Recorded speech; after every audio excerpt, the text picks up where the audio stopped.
This is how you be inconsistent. Do make promises to yourself. Don't follow through with them. As everybody knows, following through is how you build discipline and cultivate just consistency and overall momentum, which in this case, you're not looking to achieve that, so might as well put that on the back burner, right? Because again, inconsistency seems to be the goal, so this is a great way to achieve that. Do look towards the past and live in it, as it'll keep you from being present and focused on your future. Don't look towards the past, only briefly, as a reminder and fuel for the reason why you're doing what you're doing, and as an extra push to keep going. Since we already know the past can never change, it's best to spend time there and try to do the impossible and make that happen. Because why else would you be there? After all, this is a surefire way to remain inconsistent. How can you focus on what's ahead of you when you're so fixated on what's left behind? Being focused on what lies ahead sounds like something someone consistent would do, which in this case is not the goal. The goal is to be inconsistent, so might as well just do the opposite of that. Do keep all your mental bandwidth being stuck in being scarce. Telling yourself you'll never have enough, you'll never be enough, and having the bare minimum in all aspects of life is what's allocated to you. Don't reside in a mindset of great abundance, and constantly remind and reassure yourself that in whatever avenue of life you decide, you'll always be successful.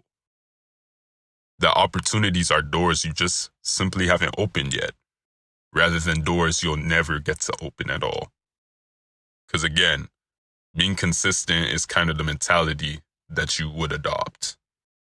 And of course, the goal is to be inconsistent, so you should definitely be doing the opposite.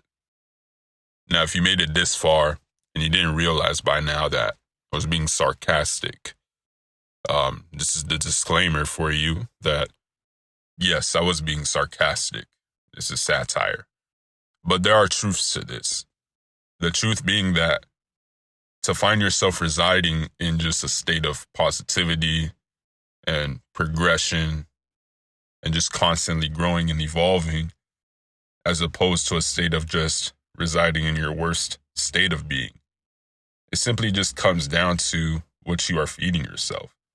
You know, these checklists that I kind of set off, these are kind of things that are occurring within us on a subconscious level and even conscious, things we are actively thinking about, things that we're actively feeding ourselves and our inner beings.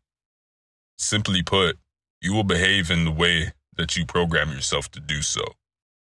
It is hard to live a life where you're so drenched in negativity and you're just not being your best self that you could be. But the good news is that you can literally change that yourself. It's not the most difficult thing to do. The most difficult aspect is the consistency. It takes time for new habits to become concrete in your life. But if you take the time to do so, you will see great results and great turnaround in your day-to-day and just overall quality of life. And that's a very powerful thing. But those are my thoughts. What do you think? D Speaks. Talk to you in the next one.